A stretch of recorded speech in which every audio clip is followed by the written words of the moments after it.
नमस्कार। Andromeda cancer hospital के YouTube channel पे आपका फिर से एक बार स्वागत है। आप सब जानते हैं कि इस चैनल पे हम कैंसर से रिलेटेड ऑथेंटिक इन्फॉर्मेशन के साथ आपके सामने उपस्थित होते हैं। हमने इसके पहले के वीडियो में कैंसर के सिम्टम्स के बारे में एक और वीडियो किया था। आज उसी वीडियो के आगे हम कैंसर के सिम्टोमेटोलॉजी के बारे में डिस्कस करना चाहते हैं। मैं डॉक्टर वैशाली जामरे हूं और मेरे साथ मेरे कलीग है डॉक्टर अरुण कुमार गोयल। नमस्कार। हम दोनों यहाँ पे सर्जिकल ऑन्कोलॉजी विभाग में काम करते हैं। हम सब ये भी जानते हैं कि कैंसर के इलाज में कैंसर की स्टेज एट डायग्नोसिस बहुत इम्पॉर्टेंट होती है, जिसका इम्पोर्टेंस ये है कि the early the stage at diagnosis the better is the outcome of treatment. यानी शुरुआत की स्टेज में अगर कैंसर डायग्नोस होता है तो उसका बहुत अच्छे से इलाज हो सकता है। लेकिन अर्ली स्टेज के डायग्नोसिस के लिए हर व्यक्ति को कैंसर के सिम्टम्स के बारे में जानकारी होना बहुत ज़रूरी है। इसीलिए आज हम कैंसर सिम्टम्स के बारे में बहुत डिटेल्स में बात करने के लिए आपके सामने आज आए हुए हैं। हमने ये भी देखा था कि कैंसर का कोई एक स्पेसिफिक सिम्टम नहीं होता है। द सिम्टम्स ऑफ कैंसर में overlap with other common ailments related to that particular organ. आज हम कुछ कैंसर के सिम्टम्स में ये बात करेंगे जो पेशेंट्स के या हमारी सोसाइटी में बहुत मिसकंसेप्ट्स होते हैं, स्पेशली पेन या लॉस ऑफ एपेटाइट या वजन घटना या जोड़ों में दर्द होना, कमर में दर्द होना, ऐसे जो सिम्टम्स होते हैं जो यूजुअली लोग कंफ्यूज करते हैं कि ये कैंसर के है नहीं है। तो उसके बारे में मैं पूछना चाहूँगी आपको कि अगर सपोज हम दर्द की बात करें तो how is pen associated with cancer, या आप उसके बारे में हमें कुछ इलेबोरेट करके बताना चाहेंगे? डॉक्टर वैशाली, पहले तो मैं जो आपने चीज़ रिपीट किया, कवर किया कि पिछले वीडियो में हमने क्या बात की थी, तो उसको एक बार फिर से स्ट्रेस करना चाहूँगा और सब लोगों के लिए ये चीज़ कहना चाहूँगा कि कोई ऐसा यूनिक सिम्टम नहीं है कि जिसको हम कहेंगे ये सिम्टम है तो कैंसर है और ये सिम्टम नहीं है तो कैंसर नहीं है। बॉडी में जो सिम्टम्स होते हैं, बेसिकली सिम्टम्स क्या हैं, ये एक हमारी बॉडी का एक तरीका है अटेंशन अट्रैक्ट करने का कि हमारे शरीर में कुछ प्रॉब्लम है, कुछ एबनॉर्मेलिटी है। तो चाहे वो बीमारी नॉन कैंसरस हो या कैंसरस हो, सब में हमारी बॉडी रिएक्ट करती है और वो सिम्टम्स अलग अलग तरह के पैदा होते हैं। तो सेम सिम्टम, कोई भी सिम्टम की बात करें, हम पेन की बात करें, हम फीवर की बात करें, हम गांठों की बात करें, वीकनेस की बात करें, वेट लॉस की बात करें, तो ये कोई भी सिम्टम नॉन कैंसरस डिजीजेस से भी होता है और कैंसर से भी होता है। तो ये पहली चीज़ सबसे इम्पॉर्टेंट है कि ये मत सोचे कि ये सिम्टम है तो कैंसर पक्का है, या ये सिम्टम नहीं है तो मेरे को श्योरिटी है कि कैंसर नहीं है, या इस उम्र पे कैंसर नहीं हो सकता है, या मेरी फैमिली में कैंसर की हिस्ट्री नहीं है तो मुझे कैंसर नहीं हो सकता, मैंने कभी ज़िंदगी में टोबैको यूज़ नहीं किया तो मुझे कैंसर नहीं हो सकता, मेरी लाइफस्टाइल हेल्दी है, मैं बहुत अच्छी जगह पे रहता हूँ जहाँ पे एयर वाटर सब मुझे क्लीन मिलता है, तो मेरे को कैंसर क्यों होगा। तो कोई भी सिम्टम यूनिक नहीं है, कोई इंडिविजुअल यूनिक नहीं है, कोई लोकेशन यूनिक नहीं है। हर इंडिविजुअल को रिस्क है, हर जगह रहने पे रिस्क है और वो कोई भी सिम्टम हो सकता है। और कई बार ऐसा भी होता है कि कोई सिम्टम नहीं है। ये जो एक्चुअली एक बहुत अर्ली स्टेज होती है कैंसर की, बहुत अर्ली स्टेज की हम बात करेंगे, जिसको हम कह सकते हैं प्री सिम्टोमेटिक स्टेज, कि कोई भी कैंसर, क्योंकि अगर आप जाने तो ये एक सेल से शुरू होता है और एक सेल बहुत ही माइक्रोस्कोपिक चीज़ होती है और वो मल्टीप्लाई होती है, मल्टीप्लाई होके जब बढ़ती है उसका एक साइज आता है, एक मिनिमम साइज के साथ कुछ सिम्टम्स की शुरुआत हो सकती है। तो कई बार ऐसा हो सकता है कि कोई इंडिविजुअल जो है, किसी को सपोज खांसी हुई, जुकाम हुआ और वो एक्सरे के लिए गया और एक्सरे में कुछ एबनॉर्मेलिटी है जिसमें कैंसर का शक आया, किसी को जो है यूरिन में इन्फेक्शन हुआ, उसने पेट का अल्ट्रासाउंड कराया और उसमें कोई ऐसी गांठ आई जिसमें कैंसर का शक आया, तो लोग कहेंगे कि मेरे को तो कोई सिम्टम ही नहीं था। तो ये एक चीज़ बहुत इंपॉर्टेंट है कि एक प्री सिम्टोमेटिक स्टेज है जब कैंसर से रिलेटेड कोई सिम्टम नहीं है। ऐसे में कुछ टेस्ट पे कैंसर कई बार पकड़ा जा सकता है, तो वो एक अलग कंपोनेंट है। अब हम बात करते हैं सिम्टम्स की। तो जैसे आपने पूछा पेन के बारे में, तो पहली चीज़ ये कि पेन जो है एज ए सिम्टम, एक तो pain again is not a single symptom. Pain body के हर पार्ट के हिसाब से कि जहाँ पेन आपको फील हो रही है वो एक इंडिकेट करती है कि कहाँ पे एबनॉर्मैलिटी हो सकती है। जैसे अगर हम बात करें कि हेडेक, सर में दर्द, it's a type of pain. तो सर में दर्द एक कॉमन सिम्टम है जो ब्रेन रिलेटेड प्रॉब्लम से होता है। अगर ब्रेन में कोई ट्यूमर, गांठ, कैंसर है, या कई बार ब्रेन में कुछ और इन्फेक्शन होता है, ट्यूबरकुलोसिस होती है, या कई बार ब्रेन में चोट लगने से ब्लड का क्लॉट बन जाता है, तो ये सब चीज़ों से हेडेक हो सकता है। Headache can be A symptom of cancer and can be A symptom of non cancerous diseases. फिर अगर हम उसके बाद आते हैं, जैसे मुंह का एग्जांपल मैं लेता हूँ। मुंह में लोग बहुत रिलेट करेंगे कि दांत एक कॉमन सोर्स है पेन का। लेकिन दांतों में इन्फेक्शन या दांतों में कीड़ा लगना है, लेकिन उसके अलावा कैंसर भी होता है मुंह में। वो कैंसर मसूड़े में हो सकता है जिसकी वजह से दांत लूज होता है और दर्द होता है। वो कैंसर बाकी हिस्सों में होने से जैसे एक छाला बन सकता है जो छाले में दर्द होता है। लेकिन जो नॉन कैंसरस छाले होते हैं, आप लोग सब शायद जानते होंगे एक टर्म एफ्थस अल्सर, वो काफ़ी पेनफुल होती है, लेकिन वो एफ्थस अल्सर 7-8 दिन में ठीक हो जाता है।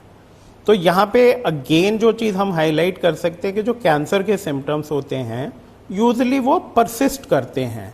दैट मीन्स कि आज अगर शुरू हुआ तो वो एक हफ्ते बाद ना छाला ठीक होगा और ना पेन ठीक होगी। फ्लक्चुएशन फिर भी पॉसिबल है, क्योंकि एक छाला कैंसर का है और उसमें हमारा दांत अगर चुभ गया तो उसमें हो सकता है थोड़ी पेन एकदम से बढ़ जाए, फिर वो पेन कम हो जाए, लेकिन वो छाला ठीक नहीं होगा और कहीं ना कहीं परसिस्ट करेगा। तो ऐसा सिम्टम जो है अगर लगातार परसिस्ट कर रहा है तो बी वरीड अबाउट इट। फिर जैसे अगर हम बात करते हैं गले में गांठें होती हैं, पैरोटिड है, थायराइड है, लिम्फ नोड्स हैं, यहाँ पे कॉमनली पेन एक अर्ली सिम्टम नहीं है। इसी तरह अगर हम लंग्स पे आ जाते हैं तो लंग्स में अगेन पेन अर्ली सिम्टम नहीं है, लेकिन जब लंग्स की बीमारी थोड़ी बढ़ती है वो लंग्स के सरफेस पे आके प्लूरा को टच करती है, तो फिर सांस लेने में पेन हो सकता है। पेट में अगर हम आते हैं, स्टमक में, जो स्टमक या जिसको लोग हिंदी में या कॉमनली मैदा बोलते हैं, जो खाना जो हम खाते हैं वो पहले स्टमक में जाता है। तो स्टमक में अगर कैंसर होता है तो वहाँ पे क्या कॉमन सिम्टम हो सकते हैं? खाने के बाद आपको डिस्कम्फर्ट हो सकता है। इट इज़ नॉट, वो टिपिकल पेन नहीं होता, वो एक भारीपन, डिस्कम्फर्ट, अनईजीनेस हो सकती है। और वो वैसे भी आपको एसिडिटी के सिम्टम्स हैं, डिस्पेप्सिया है, अल्सर्स की डिजीज़ आजकल थोड़ी अनकॉमन है बट उसमें भी वो सेम टाइप की पेन हो सकती है। लिवर में कैंसर है तो उसमें हल्का हैवीनेस या डिस्कम्फर्ट अगेन अपर एब्डोमेन में होता है। एक कैंसर है टिपिकली जहाँ पेन बहुत इंपॉर्टेंट या प्रोमिनेंट सिम्टम है, वो है पैनक्रियास का। और इसका एक रीज़न है, जो पैनक्रियाटिक कैंसर है ना, वो टिपिकली उसकी सेल्स नर्व्स के साथ जो है नर्व्स को इन्फिल्ट्रेट करती हैं और वो पेन काफ़ी सिग्निफिकेंट पेन है। और वो पेन पेट में आगे की तरफ फील होने के अलावा पीछे बैक में भी फील होता है। फिर इसके बाद अगर हम बात करते हैं किडनी की, तो किडनी में भी जब गांठ थोड़ी बड़ी हो जाती है तो हैवीनेस या डिस्कम्फर्ट है। पेन यूरिनरी ट्रैक्ट से रिलेटेड है, तो अगर किडनी से जो नली आती है यूरेटर में अगर कोई कैंसर की गांठ डेवलप हो गई तो उससे पेन हो सकता है। बट अगेन उस टाइप का पेन स्टोन्स की वजह से ज़्यादा कॉमन है और वो ज़्यादा सीवियर भी होता है। सेम वे गॉल ब्लैडर में अगर हम बात करते हैं तो गॉल ब्लैडर में stone is a more common cause of pain, but अगर कैंसर हो तो उससे भी पेन हो सकता है। सेम वे लेडीज़ में अगर यूट्रस या ओवरीज के कैंसर हैं तो इनिशियल सिम्टम जो है वो थोड़ा हैवीनेस या डिस्कम्फर्ट है, pain is not a typical symptom. On the other side अगर हम बात कर रहे हैं से टेस्टिकुलर कैंसर मैन में, तो testis are again sensitive organs, थोड़ी सी भी गांठ होने से उसमें हैवीनेस और पेन एक कॉमन फीचर है। बोन कैंसर की बात करते हैं तो बोन में अगर कैंसर बनता है तो pain and discomfort common feature है। फिर इसके बाद स्किन में अगर हम बात करते हैं तो स्किन में कोई कैंसर होता है तो वहाँ पे भी पेन एक कॉमन फीचर है। सो पेन एज ए सिम्टम बहुत वेरी करता है। तो कुछ कैंसर जैसे ब्रेस्ट कैंसर में हम लोग बात करते हैं, शुरू जब होता है तो गांठें होती हैं लेकिन कोई पेन नहीं होती। बट एक चीज़ बहुत इंपॉर्टेंट है रियलाइज़ करने की कि जैसे जैसे हम अर्ली कैंसर से और एडवांस कैंसर की तरफ जाते हैं तो पेन का जो लाइक्लीहुड है वो हर कैंसर के साथ बढ़ जाता है। कोई भी कैंसर जो 1 सेंटीमीटर की गांठ है वो हो सकता है पेन ना करे, बट वही 4 या 5 सेंटीमीटर की गांठ हो जाएगी तो पेन होने के चांसेस ज़्यादा हैं। तो ब्रेस्ट कैंसर बड़ा हो तो वहाँ पेन हो सकता है। सेम वे बहुत सारे कैंसर्स में एक टेंडेंसी क्या है कि वो जैसे जैसे बढ़ते हैं, स्टेज बढ़ती है तो वो स्प्रेड करते हैं, और स्प्रेड होने में एक बोन एक बहुत कॉमन साइट है। तो जब कैंसर की मेटास्टेसिस जिसे हम लोग बोलते हैं वो बोन में होती है तो पेन एक बहुत कॉमन सिम्टम है, लेकिन वो बोन में होगा। सो सपोज एक सडन बैकएक किसी को शुरू हो रहा है तो it can be A symptom of cancer, but वो जरूरी नहीं है कि वो प्राइमरी वो बैक का या बोन का कैंसर है। वो कैंसर कहीं से भी लंग से शुरू हुआ, ब्रेस्ट से शुरू हुआ, किडनी से शुरू हुआ, लेकिन वो बोन में फैल गया है। इसी तरह से किसी का कैंसर अगर ब्रेन में फैलता है तो उसकी वजह से हेडेक होगा, बट प्राइमरी कैंसर की शुरुआत कहीं और से हुई है।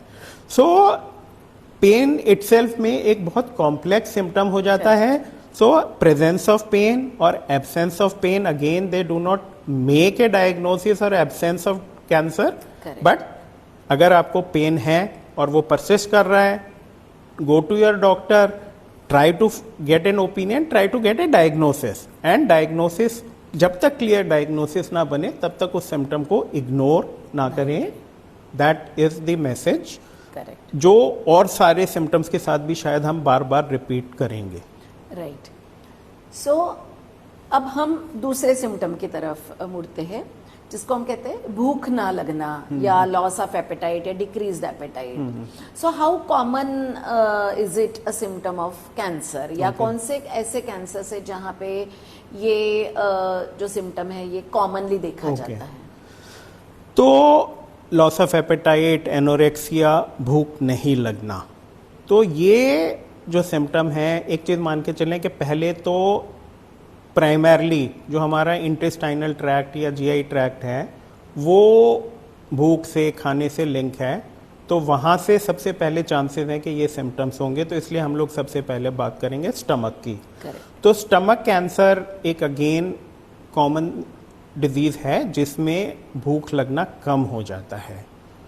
तो जैसे जैसे वो कैंसर का एक्सटेंट बढ़ेगा वैसे वैसे जो लॉस ऑफ एपेटाइट है वो भी बढ़ जाता है। तो स्टमक कैंसर में कैंसर की कुछ भी लोकेशन हो, जनरली भूख कम लगेगी, साथ में ये होगा कि खाने के बाद थोड़ा भारीपन होता है। इसमें एक थोड़ी सी और यूनिक सिचुएशन होती है स्टमक कैंसर में। जो कैंसर स्टमक के लास्ट पार्ट में होते हैं तो वो स्टमक की आउटलेट को ब्लॉक कर देते हैं, जिसे हम लोग कहते हैं गैस्ट्रिक आउटलेट ऑब्स्ट्रक्शन। तो जब ये सिम्टम होता है गैस्ट्रिक आउटलेट ऑब्स्ट्रक्शन तो एक्चुअली जो भी हमने खाया वो फिर स्टमक से आगे नहीं जाता और स्टमक में इकट्ठा होने लगता है। तो ऐसे में इनफैक्ट जो है भूख ना लगना एक काफ़ी सीवियर फॉर्म में प्रेजेंट कर सकता है और उसके साथ में फ्रीक्वेंट वॉमिटिंग भी हो सकती है।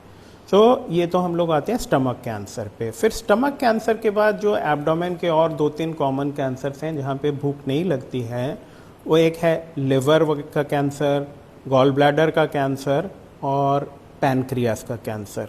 ये तीनों कैंसर्स हैं, लिवर, गॉल ब्लैडर और पैनक्रियास, जहाँ पे कैंसर जो है एक जनरलाइज्ड इफेक्ट बॉडी पे डाल रहा है, सिस्टमिक इफेक्ट हम लोग बोलते हैं, और इससे जो है एपेटाइट सप्रेस हो जाती है। तो ये जो एक चीज़ है, ये कैंसर का जो ये इफेक्ट है एपेटाइट सप्रेस करने का, जो डायरेक्टली लोकेशन की वजह से नहीं है, ये कैंसर्स में तो शुरुआती स्टेज में या मतलब देखा गया है कॉमनली, बट अदरवाइज अगर हम बात करें तो बॉडी के ज़्यादातर कैंसर्स जब वो बढ़ते हैं, एडवांस स्टेज में होते हैं, तो भी ये सिम्टम बहुत सारे कैंसर्स में कॉमनली प्रेजेंट कर सकते हैं। अगर कोई भी कैंसर बल्कि हो गया, बहुत बड़ी गांठ हो गई या फैल गया, स्टेज 4 हो गया, सपोज ब्रेस्ट का कैंसर लिवर में चला गया, तो भी लॉस ऑफ एपेटाइट होगा। तो सेम वे ये जो मान के चले कि कैंसर अर्ली स्टेज में अगर वो है तो स्टमक है जिसमें ये सिम्टम हो सकता है। थोड़ा सा अर्ली से आगे जाएं तो पैनक्रियास, लिवर, गॉल ब्लैडर है, और बहुत एडवांस कैंसर्स हों तो उसमें किसी भी कैंसर में हो सकता है। फिर इसके बाद हम और बात करना चाहेंगे जीआई ट्रैक्ट में ही, जैसे अगर हम स्मॉल इंटेस्टाइन की बात करते हैं या लार्ज इंटेस्टाइन की बात करते हैं, वहाँ पे भी जब कैंसर्स होते हैं तो उसमें जैसे कुछ लोगों को थोड़ा सा जो फूड का पैसेज है या स्टूल्स का पैसेज है वो थोड़ा स्लो हो जाता है, नैरो हो जाता है, तो इंटेस्टाइन्स में ना चीज़ें इकट्ठी होने लगती हैं, जो डर्टी मटेरियल है, पार्शियल ऑब्स्ट्रक्शन होती है और वो हैवीनेस, एक कंटिन्यूस हैवीनेस होगी, पेट थोड़ा फूला हुआ लग सकता है और साथ में खाने का मन कम होता है, या ये है कि आप थोड़ा सा खाएं तो आपको लगेगा कि नौजिया हो रहा है, तो आप उस वजह से ज़्यादा नहीं खाते हैं। ये ब्रॉडली अगर हम बात करते हैं तो लॉस ऑफ एपेटाइट की है एज ए सिम्टम। और जैसा मैंने पहले कहा, इग्नोर किसी भी सिम्टम को ना करें। अगर ये परसिस्ट कर रहा है, गो टू द डॉक्टर। अगर कोई इन्वेस्टिगेशंस उसने बताए हैं विच में भी सपोज स्टमक में एंडोस्कोपी हो सकता है या अल्ट्रासाउंड हो सकता है या सीटी हो सकता है, प्लीज़ गेट इट डन। अगर वो नॉर्मल आता है, कोई कैंसर नहीं आता, थिंक यू आर ब्लेस्ड कि कोई कैंसर नहीं निकला, और अगर कैंसर निकला तो शायद वो ट्रीटेबल स्टेज में मिल जाएगा। करेक्ट। सो अभी सर ने हमें कहा कि भूख कम लगना या लॉस ऑफ एपेटाइट ये कुछ कैंसर्स में थोड़ा कॉमनली देखा जाता है और कभी कभी अर्ली स्टेज में भी दिखाई पड़ता है, but at the same time there are certain cancers जिसमें लॉस ऑफ एपेटाइट या भूख ना लगना ये सिम्टम बहुत एडवांस बीमारी में ही कभी कभी देखा जाता है। स्पेशली ब्रेस्ट कैंसर की मैं बात करूं तो बहुत बार पेशेंट्स मुझे बोलते हैं कि मैडम ये गांठ तो है लेकिन इससे मुझे कोई प्रॉब्लम तो नहीं हो रही, मेरी भूख ठीक है, मेरा वजन भी ठीक है, तो ये कैंसर की कैसे हो सकती है? तो आई थिंक इस सवाल का जवाब आपको सर के अभी डिस्क्रिप्शन से जरूर मिला होगा। अब हम आगे बढ़ते हैं। दूसरा एक कॉमन सिम्टम जो पेशेंट्स कैंसर के साथ एसोसिएट करते हैं वो है weight loss. So can we learn from you about weight loss and cancer? देखिए, वेट लॉस का कहीं ना कहीं एक तो लॉस ऑफ एपेटाइट से बड़ा डायरेक्ट रिलेशन है। करेक्ट। तो हम लॉस ऑफ एपेटाइट के बाद वेट लॉस की बात करते हैं, तो डेफिनेटली वेट लॉस कैंसर के पेशेंट्स के लिए एक इम्पॉर्टेंट सिम्टम है, बट अगेन ये नेसेसरी या मैंडेटरी सिम्टम नहीं है। अगर किसी पेशेंट में कोई वेट लॉस नहीं हुआ, इट डजंट मीन कि वो कैंसर नहीं हो सकता। अर्ली स्टेज में ज़्यादातर कैंसर्स में वेट लॉस बिल्कुल अर्ली स्टेज में नहीं होता है, और बहुत सारे कैंसर्स में अर्ली क्या एडवांस स्टेज में भी नहीं होता। तो वेट लॉस की जो हम बात कर रहे थे, पहली चीज़ ये कि लॉस ऑफ एपेटाइट जिन लोगों को हो रहा है और शुरू होने के बाद थोड़े दिन निकल गए हैं, तो उनमें वेट लॉस होना ज़रूर शुरू होगा, क्योंकि हमारी डाइटरी इनटेक अगर कम है और वो से कंटिन्यूसली कम है तो वेट लॉस होगा। लेकिन हमें ये देखना है कि वेट लॉस कितने पीरियड में हुआ, कितना हुआ। सपोज प्योरली किसी पेशेंट का सपोज 2 हफ्ते से लॉस ऑफ एपेटाइट है और वो कहता है मेरा 10 किलो वेट लॉस है, तो उसमें कोई direct relation loss of apatite और वेट लॉस में नहीं है। तो यहाँ पे हमें पेशेंट से ये भी पूछना है कि उसका जो ये सिम्टम है उसकी ड्यूरेशन कितनी है, सीवियरिटी कितनी है। उसके अलावा पेशेंट की कोई और मेडिकल इलनेस वगैरह, कई बार सपोज पता लगा कि पेशेंट को साल भर पहले डायबिटीज़ डायग्नोज हुई थी या हाई ब्लड प्रेशर हुआ था, तो उसकी वजह से डाइटरी रिस्ट्रिक्शंस हैं और वेट लॉस उसकी वजह से हो रहा है, तो ये हमें क्लैरिफाई करना बहुत ज़रूरी है। फिर दूसरी चीज़ यह है कि जैसे डाइटरी इनटेक कम होने से जो वेट लॉस हो रहा है, उसके अलावा एक और दूसरी चीज़ है कैंसर के पेशेंट्स में, जो टर्म हम लोग वो बोलते हैं कि कैंसर कैकेक्सिया एक टर्म है। तो कैंसर से हमारे बॉडी में बहुत तरह के केमिकल्स या बायो एक्टिव जो केमिकल्स होते हैं वो रिलीज़ होते हैं, उनका लेवल बढ़ जाता है। मेटाबॉलिक जो हमारी एक्टिविटी है वो चेंज होती है। तो ट्यूमर के सेल्स अगर मल्टीप्लाई हो रहे हैं, बहुत रैपिडली हो रहे हैं, तो वो बहुत सारा एनर्जी कंज्यूम करते हैं। तो उसमें वेट लॉस एक डिस्प्रपोर्शनेट वेट लॉस हो सकता है एपेटाइट शायद उतनी कम नहीं हुई, लेकिन वेट लॉस ज़्यादा है। तो मैं आपको कुछ एग्जांपल्स ऐसे दे सकता हूँ, जैसे हम लोग ब्लड कैंसर्स की बात करते हैं, एक्यूट ल्यूकीमियाज। तो एक्यूट ल्यूकीमिया एक कॉमन डिजीज़ है जहाँ पे weight loss is a important feature जिसमें वेट लॉस ऑफ एपेटाइट उतना इम्पॉर्टेंट नहीं है। करेक्ट। इस तरह से लिवर कैंसर में भी लॉस ऑफ एपेटाइट जितना होता है उससे ज़्यादा डिस्प्रपोर्शनेट वेट लॉस हो सकता है। पैनक्रियाटिक कैंसर में भी ऐसा कॉमन है। तो ये अगेन वेट लॉस, उसकी डिटेल्ड हिस्ट्री लेना, डाइटरी इनटेक कैसी है, साथ में वॉमिटिंग हो रहा है या नहीं हो रहा है, तो ये सारी चीज़ें इंपॉर्टेंट है। और एक और चीज़, ये यहाँ वेट लॉस और एपेटाइट की बात हुई, तो वेट लॉस और एपेटाइट के साथ वीकनेस एक कॉमन सिम्टम आ जाता है। शायद हम लोग उसके बारे में कुछ अलग से भी बात करेंगे, बट ओवरऑल ब्रॉडली हम ये कहेंगे वेट लॉस जो है ये अगेन नॉट नेसेसरी, कैंसर में happen without weight loss, but अगर वेट लॉस है और उसका कोई और एक्सप्लेनेशन नहीं मिल रहा है, you should always look for a hidden cancer. And hidden cancers में लिवर और पैनक्रियास दो कॉमन कैंसर्स हैं जो पर्टिकुलरली थोड़ा सा एल्डरली लोगों में मिलते हैं। राइट। सो सर ने हमें बताया कि वेट लॉस और कैंसर्स का क्या एसोसिएशन है, कौन से कैंसर्स में ये ज़्यादा कॉमनली देखा जाता है, स्पेशली जो गले का कैंसर जिसको हम ओरोफेरिंग्स का कैंसर कहते हैं, या हमारी खाने वाली जो नली होती है इसोफेगस का कैंसर, वहाँ पे कैंसर की वजह से रुकावट होने से भी पेशेंट्स को खाना निगलने में दिक्कत होती है, और ऐसे कैंसर्स में भी weight loss is a common presenting symptom of cancer. ऐसे ही हम आगे बढ़ते हुए अब फीवर के बारे में बात करेंगे।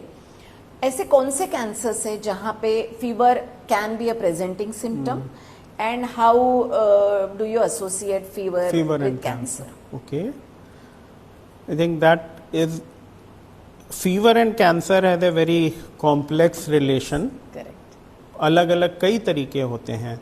So again repeating what I have said before, fever is not necessary for a diagnosis of cancer. Fever नहीं है, कोई फीवर नहीं हुआ, फीवरिश भी नहीं फील होता, तो इसका ये मतलब नहीं है कि कैंसर नहीं होगा। नाउ ये कि फीवर कैंसर के पेशेंट्स में किस तरह से हो सकता है। तो जैसे फीवर कई बार होता है कैंसर इंड्यूस्ड फीवर, जिसमें जो कैंसर है वो अपने आप, उसमें कुछ बॉडी में हमारे बायोलॉजिकल केमिकल्स होते हैं जो हमारे जो थर्मोस्टैट होता है हमारे बॉडी का, उसको अफेक्ट करते हैं और उससे हमें फीवर हो सकता है। जैसे ब्लड कैंसर्स हैं, ल्यूकीमियाज हैं, उसमें पेशेंट की मेटाबॉलिक एक्टिविटी इतनी हाई हो जाती है और तो वहाँ पे फीवर काफ़ी कॉमन सिम्टम है। लिवर कैंसर्स में ये फीवर कॉमनली देखा गया है। सॉफ्ट टिश्यू सार्कोमा जो मसल्स के बोन के कैंसर होते हैं उसमें फीवर हो सकता है। किडनी कैंसर है जिसमें फीवर हो सकता है, और ये सारे केसेस में fever is a cancer induce fever. Same way lymphoma की अगर हम बात करते हैं, हॉजकिंस लिम्फोमा है, नॉन हॉजकिंस लिम्फोमा है, तो इनफैक्ट हॉजकिंस या इस लिम्फोमा में तो एक स्टेजिंग है जिसमें हर स्टेज ग्रुप को आप ए और बी में डिवाइड करते हैं कि पेशेंट को फीवर या इस टाइप के बी सिम्टम्स जो बोलते हैं उसमें फीवर एक इम्पॉर्टेंट सिम्टम है। सो यहाँ तो बात हुई जो फीवर है डायरेक्टली कैंसर इंड्यूस्ड है। फिर इसके बाद कुछ फीवर ऐसे होते हैं जो इन्फेक्शन होता है कैंसर पेशेंट्स में। ना वो इन्फेक्शन किस तरह से हो सकता है, तो अगेन इन्फेक्शन होने के भी कई अलग अलग रीजंस हैं।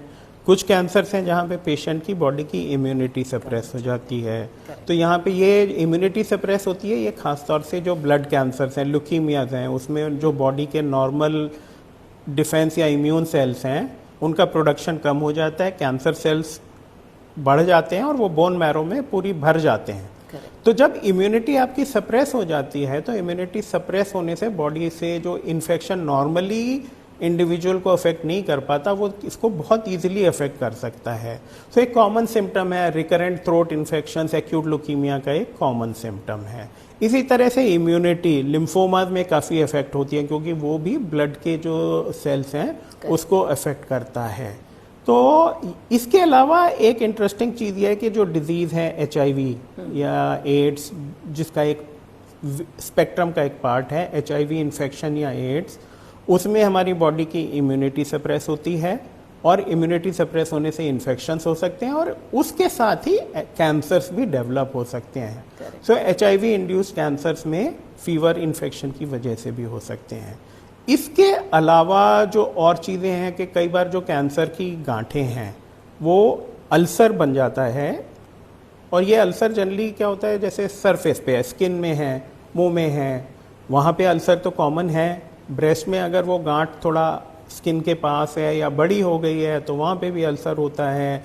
गले की लिम्फ नोड्स हैं, आर्मपिट की लिम्फ नोड्स हैं या ग्रोइन, ये जो लिम्फ नोड्स होती हैं शुरू में तो सॉलिड होती हैं, छोटी होती हैं, कोई सिम्टम नहीं है, लेकिन थोड़ी बड़ी होती है तो उसमें कैंसर में सेल्स मरने लगते हैं, जिसे हम लोग बोलते हैं नेक्रोसिस।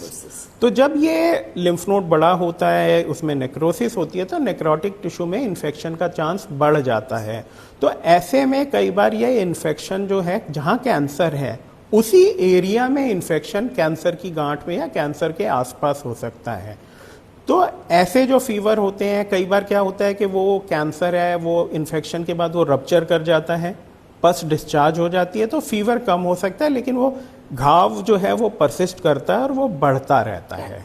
तो एक ये इन्फेक्शन हो गया। फिर एक और कैटेगरी हम इन्फेक्शन की बात करेंगे जहाँ पे कई बार जैसे रुकावट, किसी पाइप में कैंसर है और रुकावट, जैसे हम लोग बात करेंगे बिलियरी ट्रैक्ट की। बिलियरी ट्रैक्ट मतलब गॉल ब्लैडर, और गॉल ब्लैडर से जो डक्ट्स हैं जो ड्योडेनम तक आती हैं, कॉमन बाइल डक्ट। तो जो कॉमन बाइल डक्ट में अगर कैंसर है, चाहे उसके मुंह पे हो जिसे एम्पुलरी, पेरी एम्पुलरी कैंसर बोलते हैं, या थोड़ा ऊपर हो, तो वो कॉमन बाइल डक्ट को नैरो करता है। नैरो होता है, रुकावट होती है, तो जो अर्ली सिम्टम है वो है जॉन्डिस। बट ऑब्स्ट्रक्शन के बाद एक चीज बहुत कॉमन है कि जहां पे ऑब्स्ट्रक्शन है वहां पे बैक्टीरिया की ग्रोथ होना काफी कॉमन है, तो ऐसे में लोगों को इन्फेक्शन हो सकता है, जिसे बोलते हैं कोलेंजाइटिस। और इसके साथ लोगों को सडन फीवर, चिल्स जिसे बोलेंगे, कपकपी लग रही है, तो ये हो सकता है। सिमिलरली यूरिनरी ट्रैक्ट की अगर हम बात करते हैं, अगर यूरिनरी ट्रैक्ट में प्रोस्टेट का कैंसर होता है, उससे यूरिन का फ्लो स्लो हो जाता है, रुक जाता है, ब्लैडर में यूरिन रुकने लगता है, तो यूरिनरी इन्फेक्शंस भी प्रोस्टेट कैंसर में है। बट अगेन ये कैंसर से यूनिक नहीं है। जो प्रोस्टेट का एनलार्जमेंट नॉन कैंसरस होता है उसमें भी यूरिन इकट्ठा होता है और यूरिन का इन्फेक्शन हो सकता है। सो अगेन जैसा हम लोगों ने देखा कि ये बहुत सारे तरीके हैं जिनसे फीवर कैंसर के पेशेंट्स में हो सकता है। सो जब भी फीवर के साथ कोई पेशेंट आता है तो again detailed history, careful examination, उसके बाद ज़रूरी है तो टेस्ट करना, ये डॉक्टर की जिम्मेदारी है, लेकिन डॉक्टर के पास जाना वो आपकी जिम्मेदारी है। सो आई होप आज के हमारे डिस्कशन में हमने जो आपको जानकारी दी है, जैसे कि दर्द, थकान, भूख ना लगना, लॉस ऑफ वेट, ऐसे अनेक, या फीवर का होना, इसका और कैंसर का क्या संबंध है, इसके बारे में जो हमने आज डिटेल डिस्कशन किया है, उसके बाद आपको इसमें इस संबंध में बहुत ज़्यादा क्लैरिटी आई होगी। सो ऐसे ही और जानकारी के लिए हमारे एंड्रोमेडा कैंसर हॉस्पिटल के यूट्यूब चैनल को आप ज़रूर सब्सक्राइब करिए। हम कैंसर रिलेटेड इंफॉर्मेशन के साथ आपके सामने बहुत जल्दी और वीडियोस लेके भी प्रस्तुत होंगे। So thank you so much for watching our video, and I would like to thank doctor Goyal for being with me here and giving you this valuable information. Thank you doctor Vaishali, but मैं भी अपनी तरफ से message add करना चाहूँगा कि जो हमारा ऑब्जेक्टिव है, हमारा ऑब्जेक्टिव ये है कि कोई भी कैंसर लेट डायग्नोज ना हो। तो प्लीज़ थोड़ा सा इस पे ध्यान दें जो हम मैसेज दे रहे हैं, फिर उस मैसेज को अप्लाई करने की कोशिश करें अपने लिए, अपने फ्रेंड्स के लिए, फैमिली के लिए, एंड ये रियलाइज करें कि ये ऐसा बहुत कॉमन होगा कि 10 बार या 20 बार आप सोचेंगे, उसमें से 19 बार आपको कैंसर नहीं मिलेगा, लेकिन जो एक बार कैंसर डायग्नोज होगा तो हो सकता है वो किसी की जिंदगी बचा सकता है, और वो एक बहुत अच्छा ऑब्जेक्टिव है। दूसरा ये कि कोशिश हमने पूरी की है कि डिटेल में बताएं, बट मैं ये मानता हूं कि ये चीज़ें बहुत कॉम्प्लेक्स हो सकती हैं। कई बार क्लैरिटी जो हम कहना चाह रहे हैं वो शायद ना आप तक पहुंच पाए। तो अगर कोई भी क्वेश्चन है इन चीज़ों से लेकर के, या कैंसर के बारे में कोई भी और क्वेश्चन है, तो प्लीज़ उसको यहाँ पर जरूर एज ए कमेंट और एज ए क्वेश्चन शेयर करें. We will get back to you and stay connected. You will find a lot of useful videos coming your way on a regular basis. अगर आप हमें subscribe करेंगे तो आपको उनकी early notification मिलती रहेगी. Thank you. Thank you.